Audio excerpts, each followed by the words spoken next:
IT বাইরের পক্ষ থেকে আপনাদের সবাইকে স্বাগত জানাচ্ছি আজকের বাংলা ভিডিও টিউটোরিয়াল পর্বে। আজকে আমরা যেটা শিখব সেটা হচ্ছে মাল্টি ব্রাউজার সাপোর্ট সিএসএস। কারণ আমরা সিএসএস এর কিছু প্রপার্টি আছে যেগুলো বিভিন্ন ব্রাউজারে সাপোর্ট করবে এবং বিভিন্ন ব্রাউজারে সাপোর্ট করবে না। যেমন ধরুন, আমরা গত পর্বে যে বিষয়গুলো শিখেছিলাম, যে রোটেট করা দেখেছিলাম, যে ট্রানজিশন ইফেক্টের মাধ্যমে রোটেট কিভাবে করতে হয় এবং ব্যাকগ্রাউন্ড কালার কিভাবে চেঞ্জ করতে হয়। তো এখন এটা গুগল ক্রোমের লেটেস্ট ভার্সন এবং মজিলা ফায়ারফক্সের লেটেস্ট ভার্সনে যদি আপনি দেখবেন নর্মালি আপনাকে তেমন কিছুই করতে হবে না। ডিরেক্টলি আপনি এভাবে ট্রানজিশন ইউজ করেছেন এবং এখানে ট্রান্সফর্ম ইউজ করেছেন। সো এখানে ডিরেক্টলি এই ট্যাগগুলো বা এই প্রপার্টিগুলো অটোমেটিক্যালি কাজ করবে। কিন্তু আপনি যদি অন্য একটা ব্রাউজারে দেখেন, যেমন এটা যদি আমরা ওপেন করি, সাফারি দিয়ে যদি ওপেন করি, সাফারি ওয়েব ব্রাউজার, তাহলে আমরা দেখব যে এখানে এটা কিন্তু কোনো ট্রানজিশন ইফেক্ট কাজ করতেছে না। দেখুন, গুগল ক্রোমে এটা কিন্তু অ্যানিমেশন হচ্ছে 2 সেকেন্ড সময় নিয়ে এবং রোটেটও হচ্ছে, কিন্তু সাফারি ব্রাউজার দিয়ে যে আমরা দেখব এটা কোনো অ্যানিমেশন হচ্ছে না, প্লাস রোটেটও হচ্ছে না, ডিরেক্টলি এটার কালার চেঞ্জ হয়ে যেত সাথে সাথে। তো এই যে একই জিনিস একটা ব্রাউজারে হচ্ছে, একটা ব্রাউজারে হচ্ছে না, এটা কেন হচ্ছে না? তো এটা হচ্ছে মূলত এই জন্য যে আমাদের এই ট্যাগগুলোকে বা এই এলিমেন্টগুলোকে আমাদেরকে অবশ্যই মাল্টি ব্রাউজার সাপোর্ট করতে হবে। তো এই সাপোর্টের জন্য আমরা এখানে কয়েকটা প্রপার্টি ইউজ করতে হয়। ওয়েবকিট প্রপার্টি ইউজ করতে হয়, মজ প্রপার্টি ইউজ করতে হয়, এমএস প্রপার্টি ইউজ করতে হয় এবং ও প্রপার্টি ইউজ করতে হয়। কারণ অনলাইনে বিভিন্ন ব্রাউজার রয়েছে, এক একটা ব্রাউজার এক একটা এলিমেন্ট সাপোর্ট করে। তো যেহেতু আমাদের ওয়েবসাইট শুধু আমরাই দেখব না, টোটাল ওয়ার্ল্ডের যে কেউ দেখবে, তো কে কোন ব্রাউজার ইউজ করে আমরা তো আর সেটা জানি না। তো এই জন্য আমাদের কোডিংগুলোকে এমনভাবে করতে হবে যাতে করে সব ব্রাউজারে সমানভাবে দেখতে পারে। তো এই জন্য আমরা যেটা করব, এই যে ট্রানজিশন আমরা টোটাল যে কথাটা লিখেছি সেটাকে আবার আমরা কন্ট্রোল ডি দিয়ে ডুপ্লিকেট করলাম। ডুপ্লিকেট করে আমাদের ওই ট্রানজিশনের উপরেই আমাদের ট্রানজিশনের আগে ওয়েব কিট, ভালো করে খেয়াল করুন, এই একই প্রপার্টি আমরা দুইবার লিখলাম। ট্রানজিশন হুবহু সেম প্রপার্টি দুইবার লিখলাম, লিখে একটা প্রপার্টির আগে আমরা ওয়েব কিট লিখে দিলাম।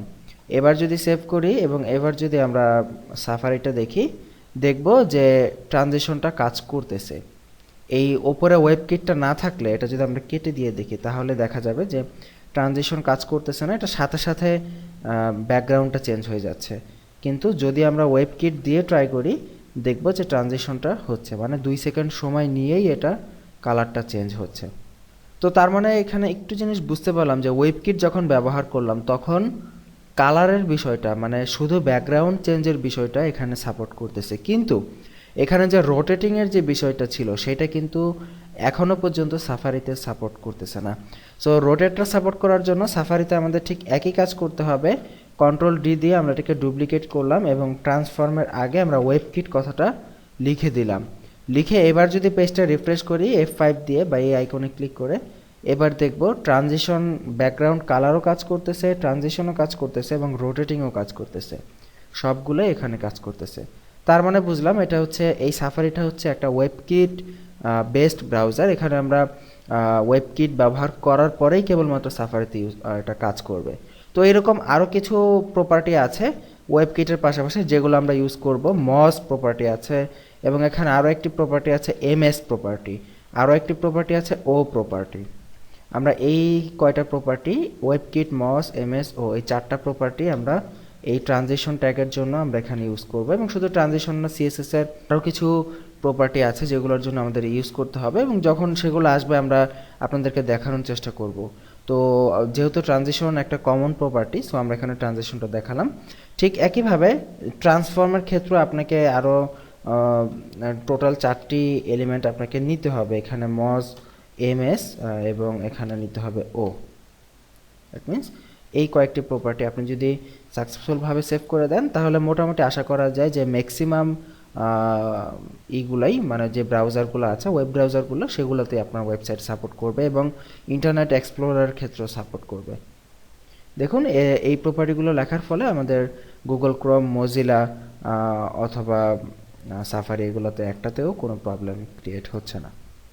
তো আশা করি এই ওয়েবকিট প্রপার্টিটা আপনারা ভালোভাবে বুঝতে পেরেছেন এবং এইভাবে আপনারা বিশেষ ট্যাগগুলো, যে ট্যাগগুলোতে প্রয়োজন হয় ওয়েবকিটের, এগুলো ইউজ করলে আপনাদের ব্রাউজারে সাপোর্ট করবে। এবং আপনারা যদি ওয়েবকিট ইউজ করেন এবং আপনার যদি ফায়ারফক্সটা ওল্ড ভার্সনেরও হয় বা গুগল ক্রোমটা ওল্ড ভার্সনেরও হয়, তারপরেও কিন্তু এখানে সাপোর্ট করবে। তবে এক্ষেত্রে একটা কথা, এটা যদি একেবারে ওল্ড ভার্সনের হয়, ফায়ারফক্স যদি ইউজ করেন আপনি, দেখা গেছে ফায়ারফক্স 1.0, সেই আদি আমলের ফায়ারফক্স, যদি এত ওল্ড ভার্সন হয় তাহলে এটা সাপোর্ট করবে না। আর জেনারেলি বর্তমানে এত ওল্ড ভার্সন ব্রাউজার কেউ ইউজ করে না জেনারেলি। তো যাই হোক, আশা করি বুঝতে পেরেছেন। আগামী পর্বের আমন্ত্রণ জানিয়ে এখানে বিদায় নিচ্ছি। ভালো থাকবেন সবাই। আল্লাহ হাফিজ।